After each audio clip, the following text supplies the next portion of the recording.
This is Inside the Wolf's Den, an entrepreneurial journey with Shawn and Joni Wolfswinkle.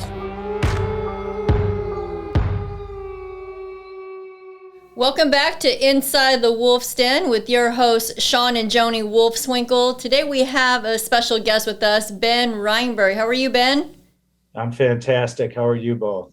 Great. We are doing awesome. Thanks so much for joining us today. So I'll just give you a brief bio on Ben. So Ben Reinberg is a Chief Executive Officer of Alliance Consolidated Group of Companies, LLC, and as such provides an overall strategic and investment direction and leadership to the firm.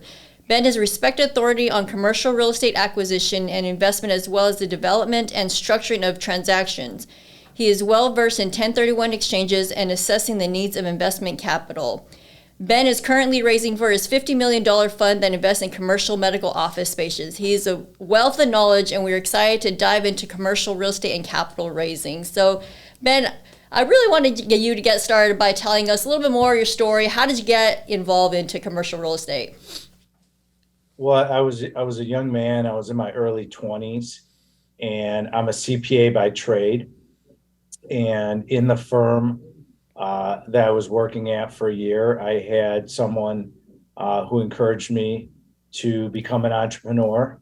And long story short, I did my first deal and I had a little guidance. A gentleman from Los Angeles kind of gave me some coaching on how to do it. And just, I was young and fearless and maybe didn't know better at the time. And just what I call shoe leather. I went out and found a deal and put it together. I raised equity.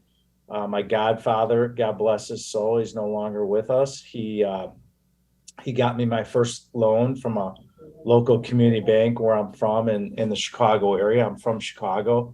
I just moved to California recently, and that's what catapulted me. I had a lot of success with my first deal. I had some issues and we overcame them and sold the property and did really well. And our investors did really well. And that kind of encouraged me and gave me the confidence that I could do this and believe in myself. And ever since, it's been the same pattern. I mean, even though I'm 52 years old and it's almost 30 years later, I've been doing this for 28 years. I look back and I can't believe it's been that long. And it's flown by. I've done tremendous amount of deals and built a lot of properties as well.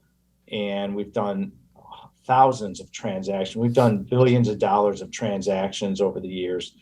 And I only remember some of the deals we've done. It's been so long, and it's very interesting. So I got started and built my company and built my staff, and we decided to, at the end of the day, just keep focusing and persistence. And we are where we are today. We have over 500 million of assets in our portfolio. It's growing. Wow.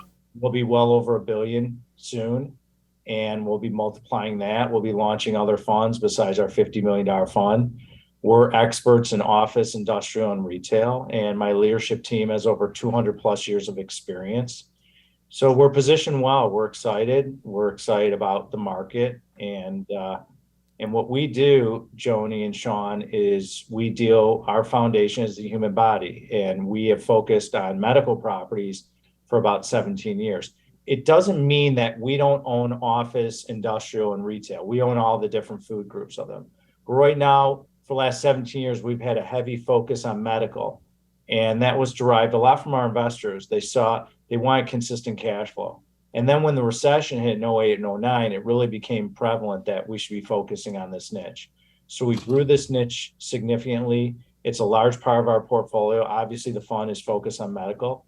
And then 3.5 years ago, we got in the veterinarian property space, which I was really excited about. A friend of mine said, why don't you get involved in medical and get involved in veterinarian properties? I said, why?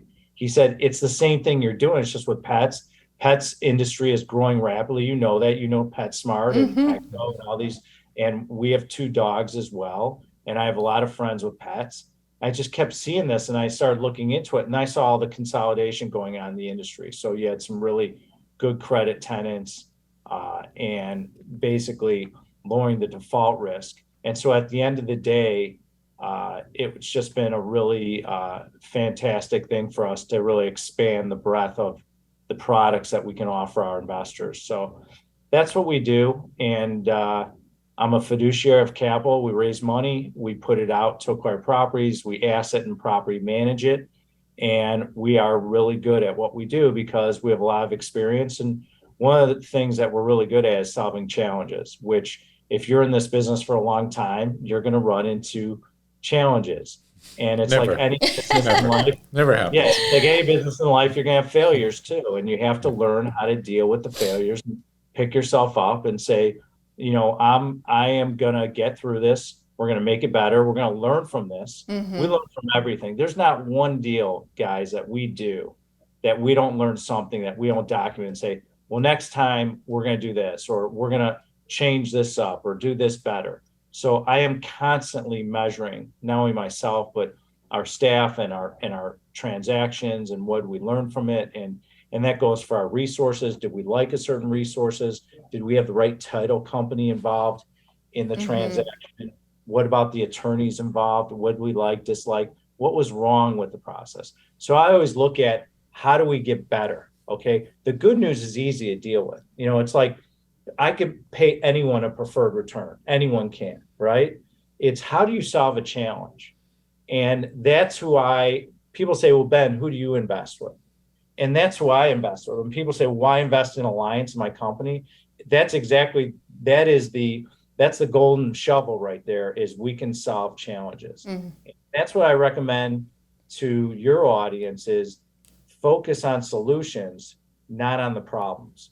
And if you can focus on the solutions, okay, you will be wildly successful, because the more experience you get, and this is an experienced person's game we're in, there's no question about it, because things ebb and flow. You have to learn how to deal with different environments. You have to learn how to deal with people. You have to communicate. Mm-hmm. It's hard. When I was in my 20s, Joni, I was a complete mess.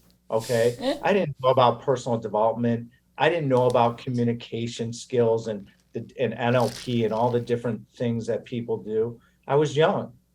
But as I've gotten older and I've gotten into personal development, worked on myself and educated myself even more, I became stronger and stronger. So right now, me and my company, we're in the prime of our careers. We're in a great situation to scale and to really make people a lot of money. And we've just been running ever since. I mean, just recently we had 2 sales. We had a 35% IRR of a deal, and we had 23%, and doubling and tripling investors' money. It's so rewarding to see what we're doing to make people money and the tax benefits. Mm-hmm. So I love what I do. I'm an expert in what I do.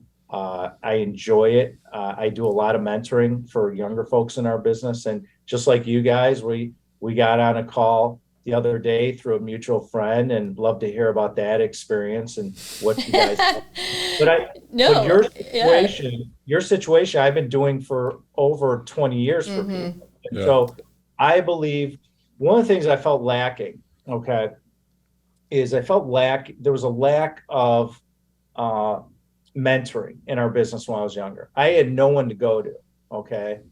And it's one thing, and one thing I thought of was, and my staff said, you should really develop your personal brand, which came into my podcast, Ben Reinberg, I Own It. That's part of the mission, is to help people.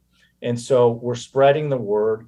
We're going to be creating a really neat university coming up, which is going to be able to teach all aspects of commercial real estate. And I felt it was important. It was something that I wanted to do because when I was a younger man, I had no resources to go to. Mm-hmm. I had not a lot of people to ask. And the baby boomers in front of me, I found in Chicago, weren't really helpful. They weren't really helping me. It was almost like he's going to come in and compete with us. I don't know. Maybe they thought that I had no experience. It didn't make sense at the time. So I felt that if you're really good at this, and this is a sophisticated business, it's complicated, there's a lot of moving parts and variables. Well, wouldn't it be nice if someone started from A to Z and showed you not only how to pick a niche, acquire property, but also shepherd someone down the road is what happens after you buy it. How do you finance it? How do you deal with issues? How do you property management and asset management? There's so many aspects to learn. Mm-hmm. And if someone doesn't teach it, as best, and there's risk and there's issues, and we know all that. But if someone can effectively teach it, think about a kid that comes from a disadvantaged neighborhood, okay, and wants to change his life and his family's life.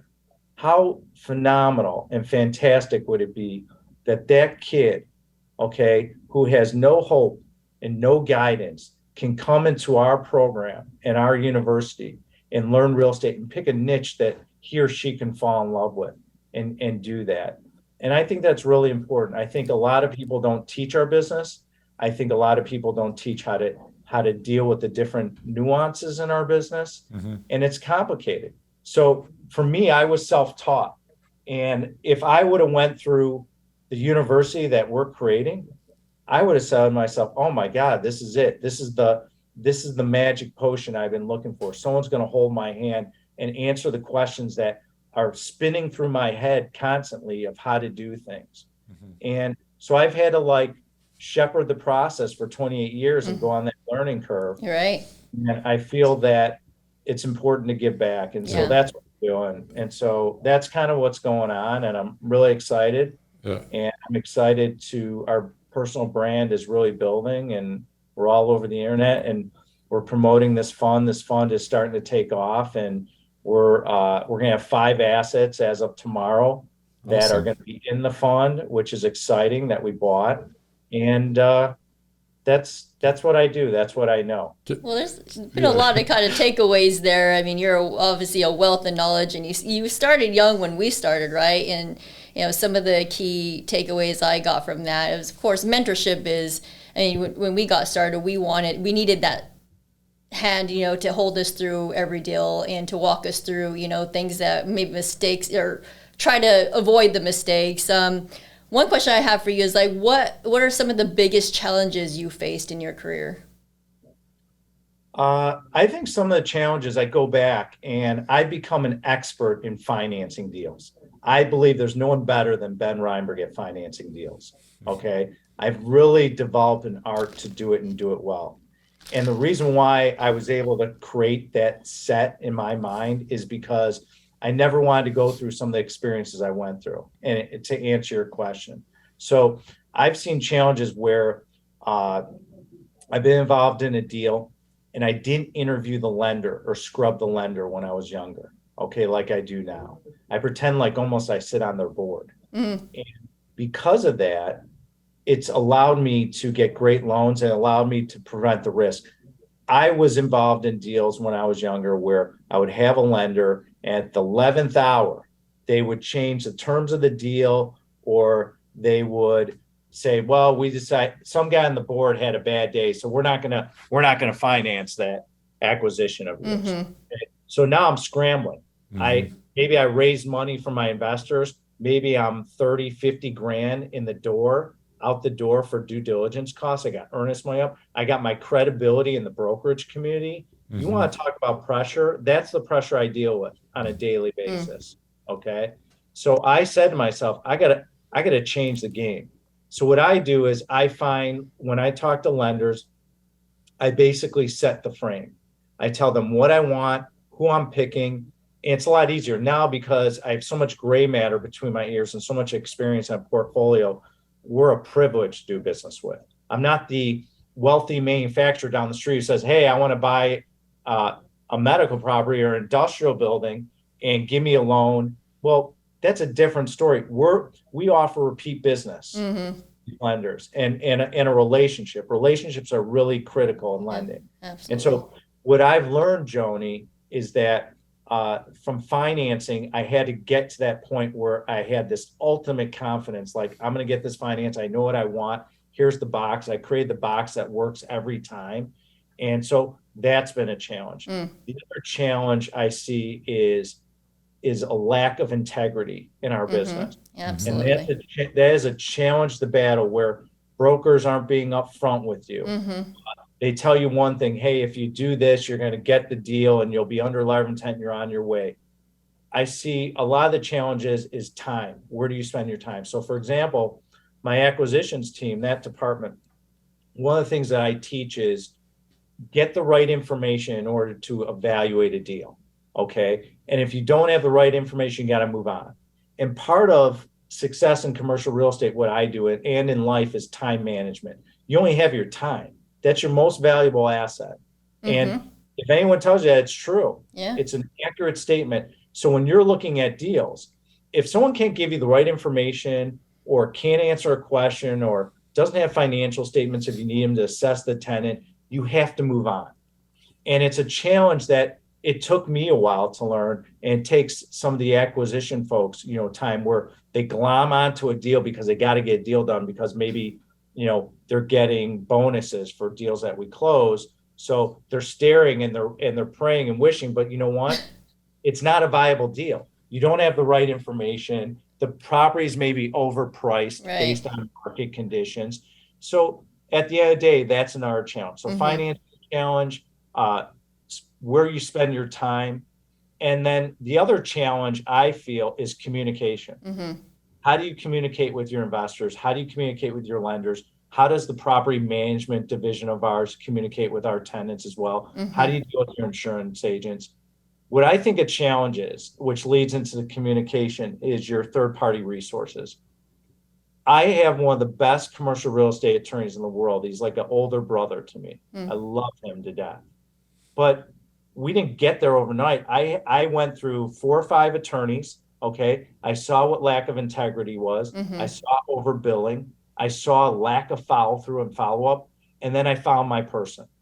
And when I found my person, I developed them, and we do millions of dollars of business with him and his firm every year. And I'm so proud of our relationship. Same thing with accountants. So I have this platform, this team of people, this sphere of influence. I call it the Alliance mega team, the sphere of influence, which really has allowed me to detach. I love to delegate. And so I have great investment sales brokers that work for us, great engineers, great accountants, great attorneys. It takes time to develop. If you're younger and you're getting in the business, and it doesn't matter what side of real estate, commercial, residential, whatever you do. I mean, there's so many different avenues. And Joni and Shawn, the thing that's really important is surround yourself with people that are going to communicate with you, that are going to follow through, that are great advisors that will give you advice without putting their values inside of you. So I've been very blessed. I have wonderful people around me. I have wonderful staff. No one's going to outwork me. Everyone knows that. You're never going to outwork me if you work for me. Okay. I was here. What was yesterday? Sunday? I was here Saturday.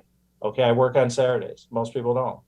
So I do all these things because all these little things and the risk it's associated with allows me to be able to make sure that we make money, we have success, I protect my investors' capital, and that we can thrive. And I have a lot of people that depend on Ben Reinberg. I have a lot of people that depend on our company and our staff. Right. And I feel it's a very sacred thing for me that people depend on me.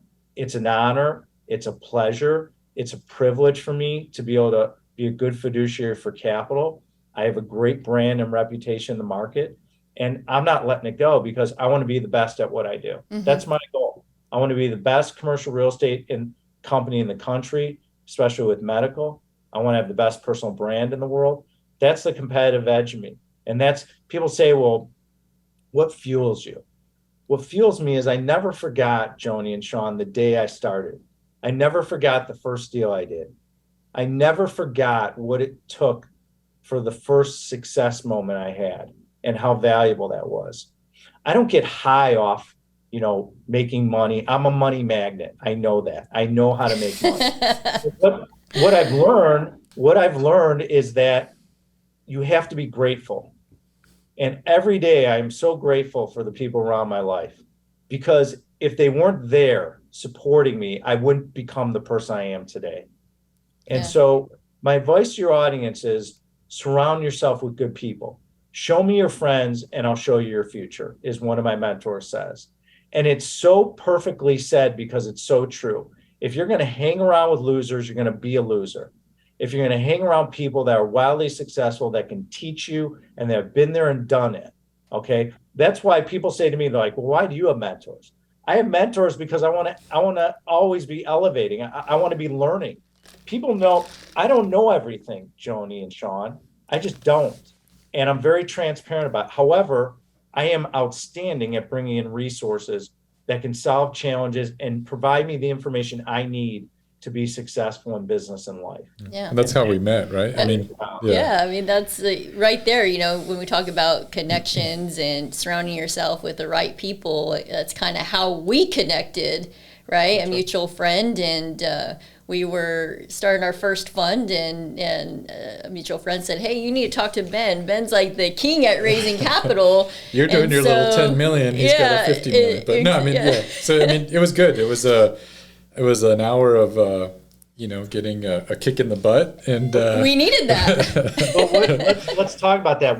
So we got on the phone, and share with your audience, what did you learn from that?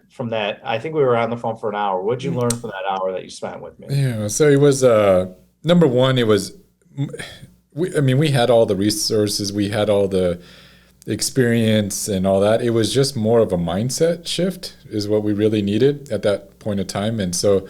You just opened our eyes to, hey, lean on your experience, lean on what you do well, and go back to kind of the basics, go back to your foundation of the people that are already invested, and, get them to increase, go back to your sphere of influence, and more than anything, get a little bit more uncomfortable, and, go back to reaching out to people that we would maybe say, nah, I'm not going to call this person, and it took, we raised the $3 million that we had our goal set for, but yeah, it required coming in on Saturdays and making 2 hours because that was something you said you did every day. So I'm like, well, shoot, I'm going to come in on Saturday and start dialing for dollars, and so we, but it took, for us, it was more of a mindset shift, but just like, hey, lean on your experiences. I loved the pillars that you went over with that day with us, and so it was more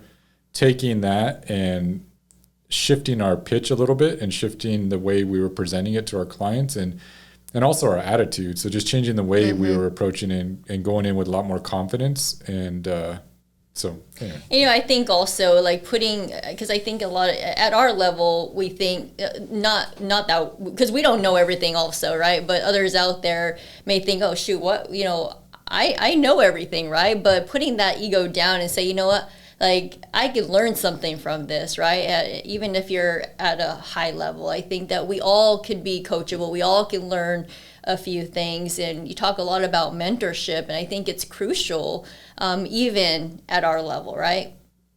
Absolutely.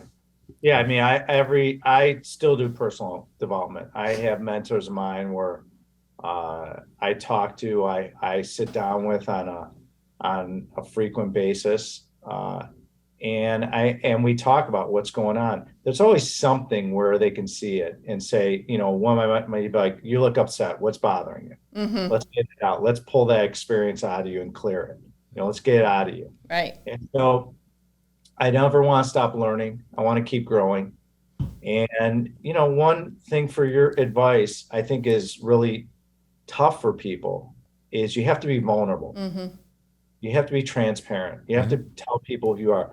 I am a Chicago kid who loves sports, okay, who's a foodie, who loves to work out and be healthy and try new things and learn.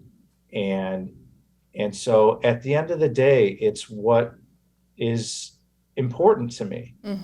So that's who I am. And I wear it on my sleeve. I'm emotional. That's who I am. And I'm proud of it. And I don't have to explain it to anyone. And so I think when you're younger and you're starting out, it's like you want to show people how special you are. And I think that's the worst thing to do. And I think it's really the opposite. Just be yourself. I think your authentic self gravitates to people. Say, well, why are you so good at dealing with people, Ben? I don't know. I'm just authentic. And I think maybe maybe I'm generous. Maybe I give referrals, or maybe I help. Because I always take the approach that I hope everyone can learn from is, how can I help people? How can I serve? Because if I can help you, I call it the universe of the real estate gods. Okay. When you do good things, all of a sudden, like I come in the office and like, maybe I see a great deal, or maybe I bring in a new investor, or maybe there's a new resource, or maybe I learned something new. Okay. And that's where gratitude comes into play. Right.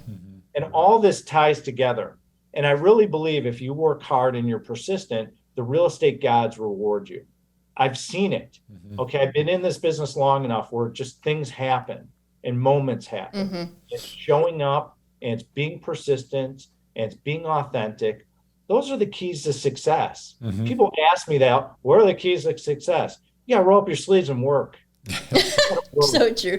I mean, whoever the guy wrote like the 3-day work week, it doesn't work in our business. If you want to separate yourself, okay, you walk into an office building here in California, because no one works on Saturdays in California. It blows my mind. Maybe they do, maybe not here in Orange County where I'm at. But I walked in this Saturday and the garage was empty. It's just me in the building. Building burns down. It's only me in the building. Okay. So at the end of the day, but it's those little things that count. It's, one of the things I tell younger people that ask me all the time, or people getting in the business, like, if you do the small things right, you'll do the large things great. And the small things you do will culminate into the bigger things that you do in the future. And when I was younger, no one taught me that. There's a lot of lessons I learned that if I could go back and teach myself, it's personal development. I was a shy kid growing up. I was an introvert. I'm an introvert and an extrovert. That's hard to believe. Crazy thing. He dives into the personal development though, so he's able to overcome that. But I got into personal development because I wanted to realize how to deal with whatever internally is going on. Because if I can't master what's going on internally, my external world is not going to be successful. And I realized that as I got older. And so if I look back when I was younger, I would say, well, what would you work on then? Well, I would work on myself. I would work on my internal self, how to deal with my emotions, how that, I used to hate going to networking events when I was in my 20s because I was no one. I wasn't there yet. I wasn't wildly successful like I am today. And so I didn't have the confidence. And so when you're younger and people are telling you, that's not going to work. Don't get in commercial real estate. It's tough business. You're not going to raise equity. You'll never get a loan. You'll have a balance sheet. So you got all these people. And I want your audience here. You're going to have people that are going to be bludgeoning you with negativity and all these contractions. Can't, won't, shouldn't, wouldn't.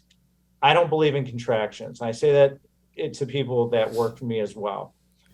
People that use those also make excuses. I can't stand when people make excuses.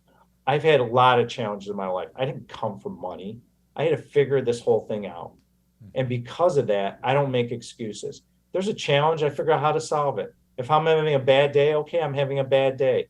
Like today, I'm having a horrible day. But I'm on here with you. It's a privilege to be on here. And I'm happy. It's making my day. Awesome. But I woke up this morning. I had a lot of challenges. Yeah. Okay. And some of these challenges I don't really like. Okay. Because it's human behavior, which is really irritates me when I see it. And so to kind of full circle back to your question, human behavior is something that's always a challenge. Dealing with people that don't have that lack integrity, lack follow through. And so all these little things, I think when you look, and if you're just getting started in the business or you're in the business and you're listening to Joni and Shawn's show, is life's not going to be perfect. Okay. So pick and choose who you surround yourself with. Pick and choose how you do business and just be persistent and focused. And you're going to fail. You're going to have challenges. You're going to struggle, but it doesn't mean you quit. It means you learn from it and you keep pushing forward. And I think, guys, that's something that's really important that I want to relay to your audience. Yeah. How do you, something I think that was really good too when we spoke, a month ago, how do you go about making new contacts and what questions, I think it's important in real estate, number one, but also very important when it comes to raising money and for your deals. But I think it's a stumbling block for a lot of people, talking to strangers. Getting out of your comfort zone. And then, speak to that. uncomfortable. And like, do you have something you say frequently, or do you have your Elevator speech. Yeah. Well, Ben's elevator speech. yeah, it's a great question. I love your question, and it really resonates with me because it is a challenge, especially when you're new at raising equity. It's scary. And I think what I would advise people is you gotta ask for money. So I always say, like, how much do you want to commit in our fund? How much you want to invest? You know, Shawn, how about you interested in committing 500,000? How's that sound? So I throw it out there. I might throw it out during my pitch, but basically I find out a lot about the investor before I get on the phone. Okay. So how do I find that investor? Well, we obviously do advertisement. We do networking. We have a great track record. But when I was younger, let's go back, because that's really what you probably want to know, not about me now, because it's a lot easier because of my track record and our vast experience between me and my leadership team. But when I was younger, I was a young man. The internet wasn't prevalent. Okay. It was what I call green ledger paper, stamps, envelopes, checks, and the phone. Do you remember the real phone? You know?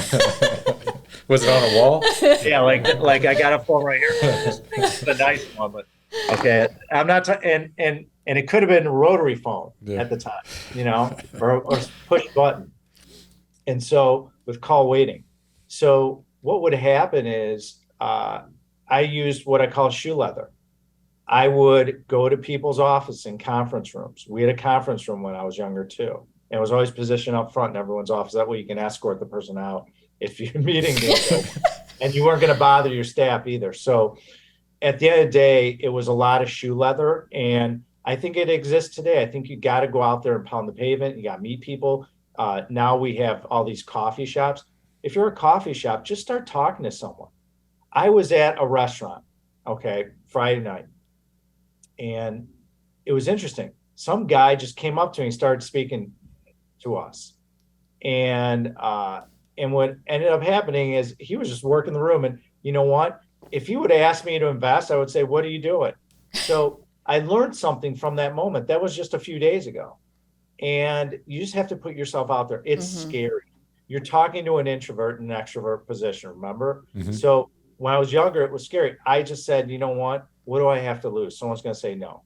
Or someone's could be nasty to me, like, you have no experience, get the hell out of here, whatever it was. And at the end of the day, you have to be fearless. You have to kind of put on, I hate to say this because but you almost need a mask of saying, whoever I am, I'm going to get over it. And I am going to be fearless. And the other key that's so important that everyone forgets is you have to know what you're selling. You have to love what you're selling and believe in. Yeah. Because it's got to ooze out of you. It's got to be, your physiology has to show how excited, because when you're excited, people get excited. Right. So when I raise money, I like to stand up. I think I told you guys that. I like to get my body moving. So I'm moving, I'm energetic. And all of a sudden, the other side of the phone or the other side of the meeting, when I was younger, they're like, wow, this guy's real. He understands all the variables. He understands the downside. He understands the numbers. He understands the product vacancy rates. He gets it. Well, if he's willing to do all that, imagine what he's going to do when he runs the deal, because he cares. And that was the secret that I was allowed to raise money when I was younger, is that I really knew the product. I knew the environment. I knew the area.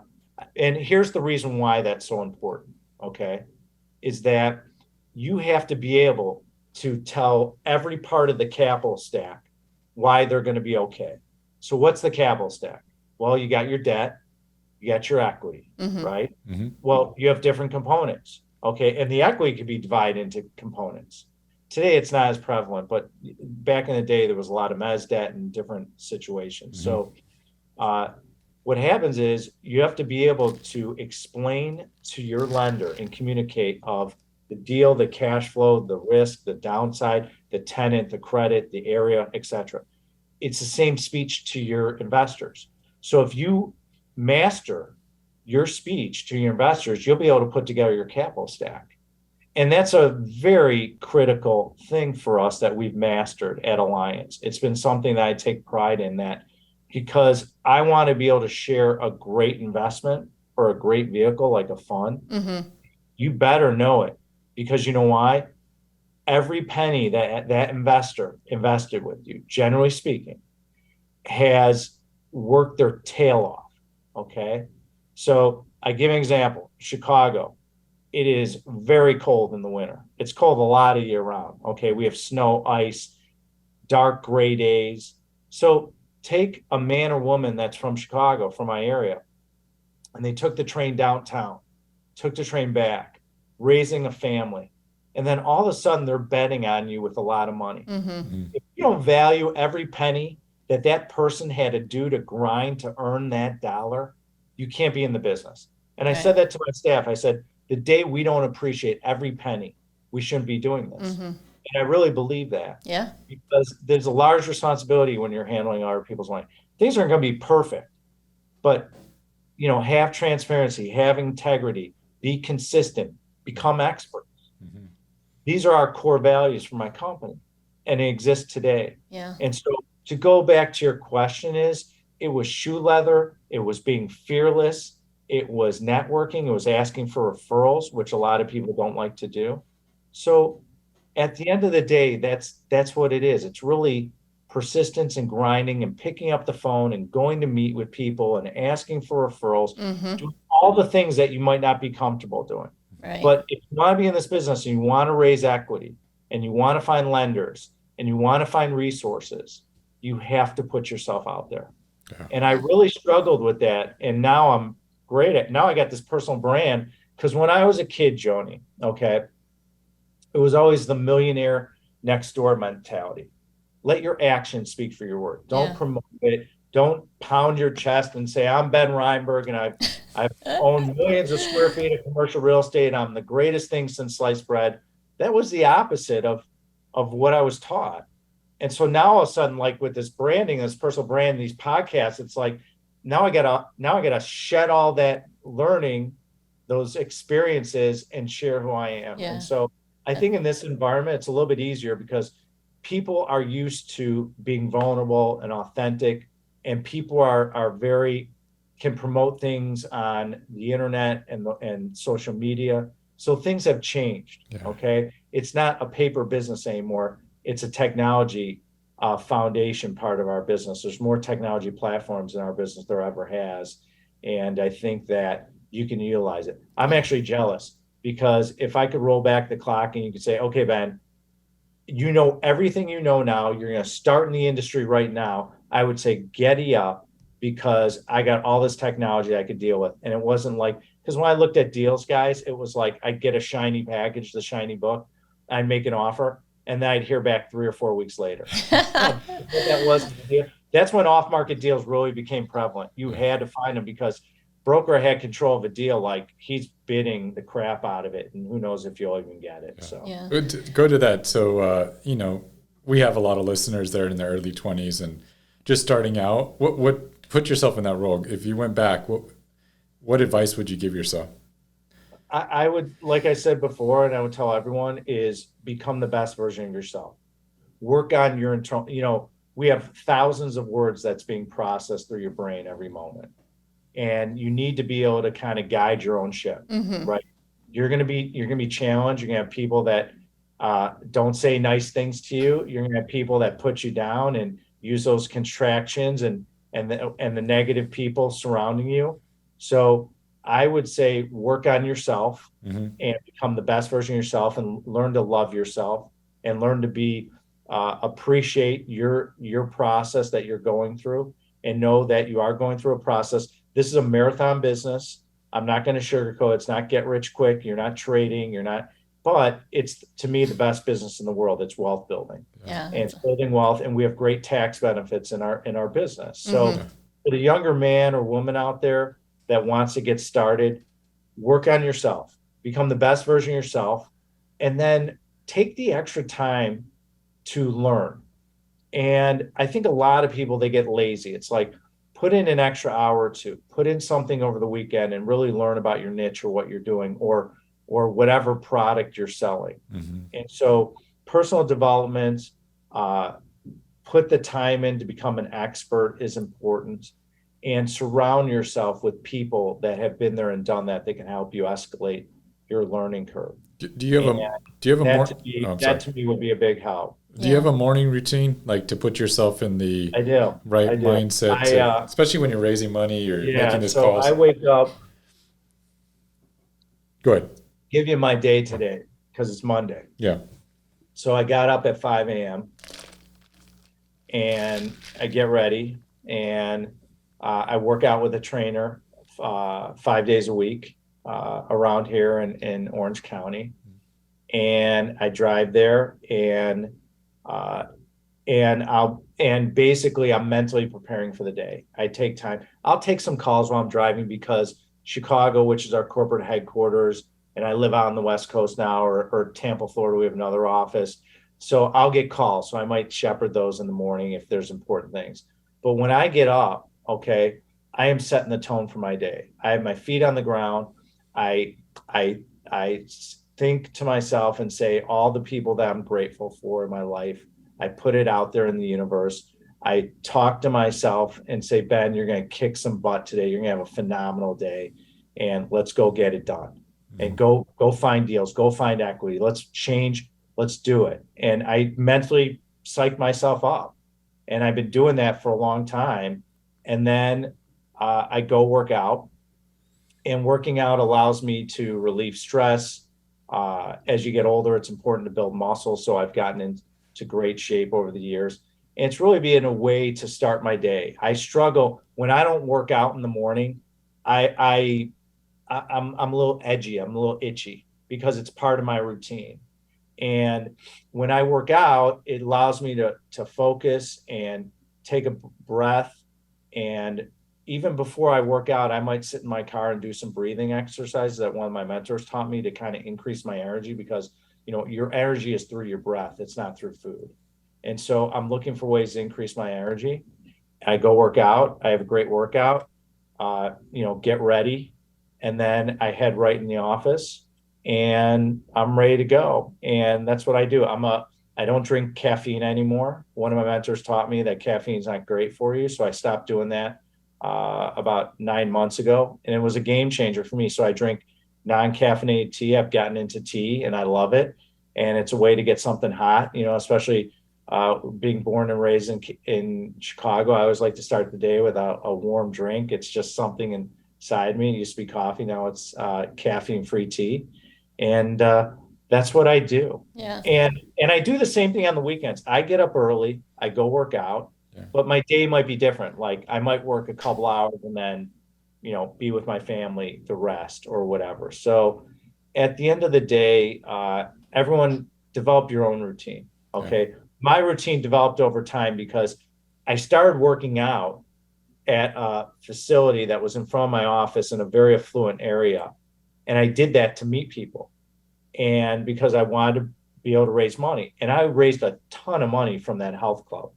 And so those are some of the little tidbits you could do is surround yourself in circles and environments where you have a higher probability of getting investors. Yeah. And so that's what I recommend. And that's what I do to start my day. But to let everyone know is figure out what works for you. Okay. Right. I like getting up early. Some people like to sleep in a little bit and get their sleep and then start, and they work later. Mm-hmm. It is whatever floats your boat and creates success for you. I have different goals. We all have different goals. We all have different missions and standards. Mm-hmm. That's how I do it.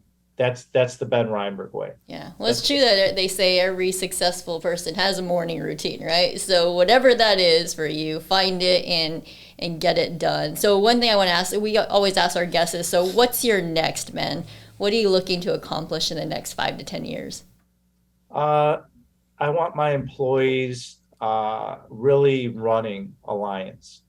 And I anticipate sooner than later that I'm the founder and CEO. I'll end up being a chairman, and we'll bring in someone on my leadership team who will end up being the CEO that runs the company. And that's something I look forward to. I'm getting older. I'm 52 years old. It's been a grind. I love this business. I'm never getting out of it. You're going to have to bury me with my name. It's just the truth. I love it. I love it, and I'm phenomenal at it.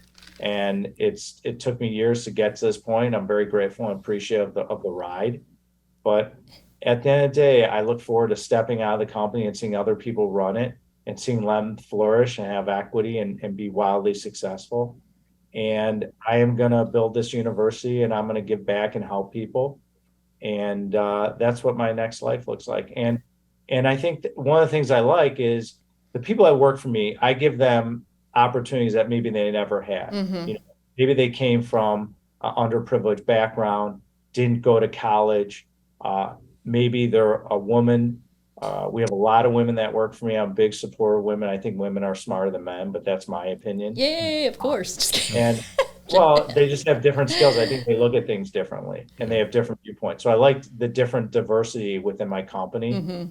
And I like empowering people. I like giving people an opportunity to shine and take them out of their environment that maybe no one gave them an opportunity to do.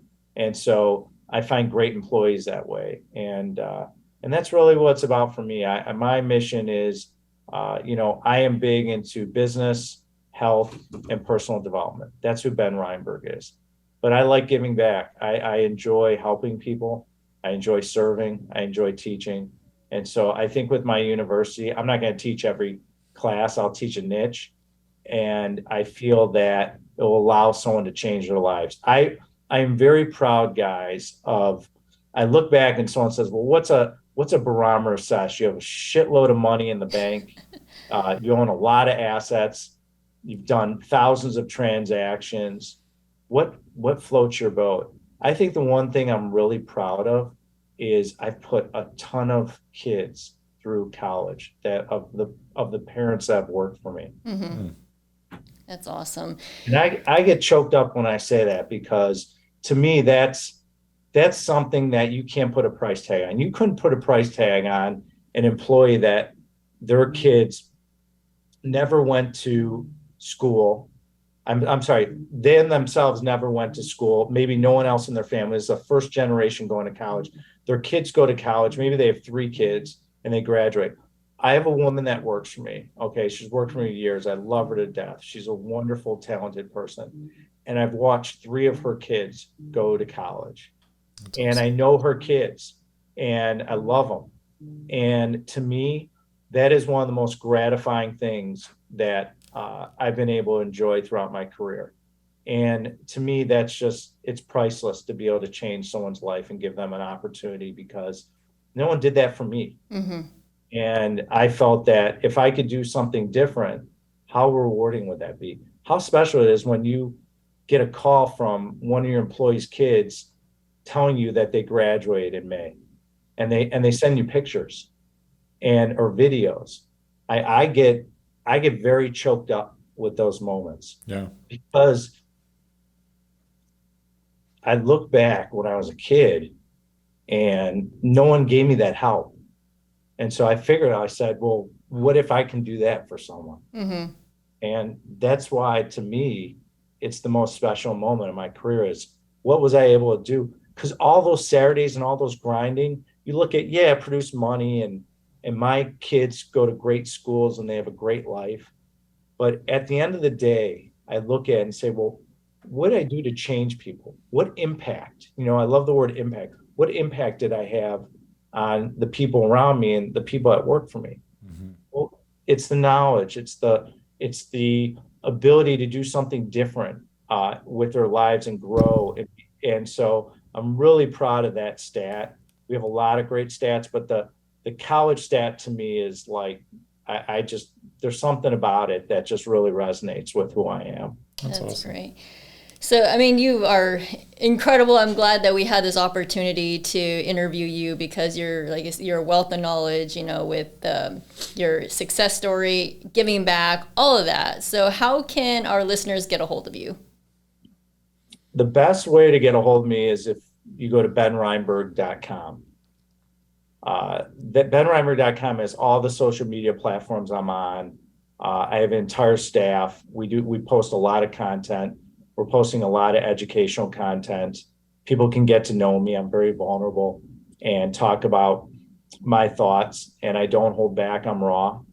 And the other way also is to go to our company website, Alliance CGC. It's alliancecharliegeorgecharlie.com. And that will allow people to see about commercial real estate. I write a lot of articles. There's a lot of content on there. You can learn about us. You can learn about commercial real estate. You can learn about investing in medical properties, learn about how to get involved in our fund.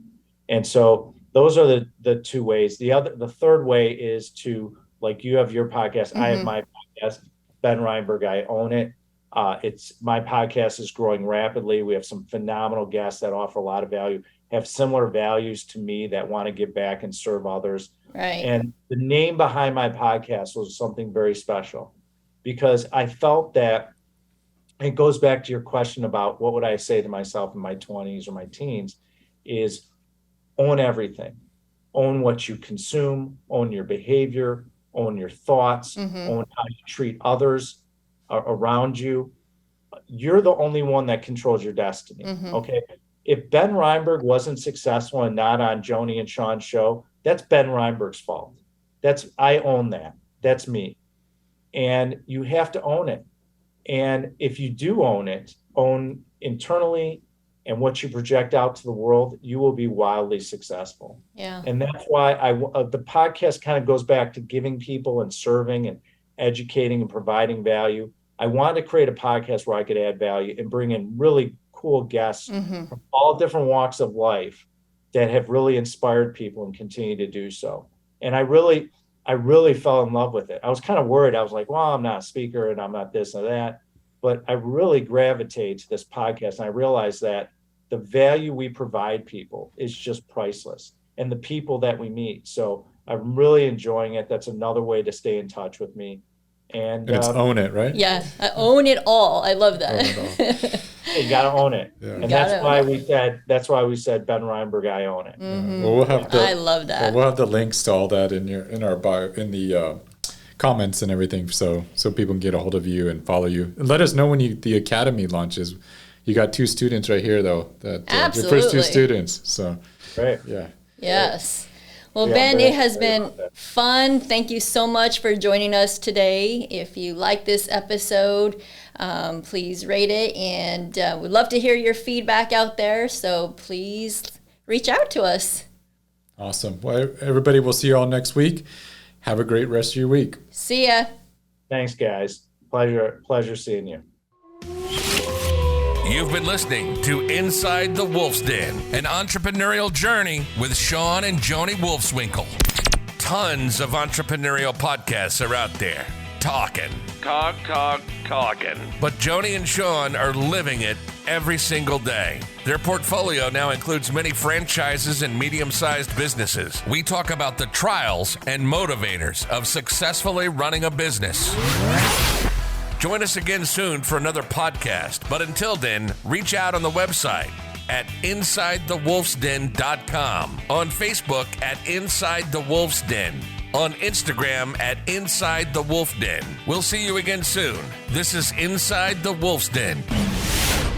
We'll see you next time.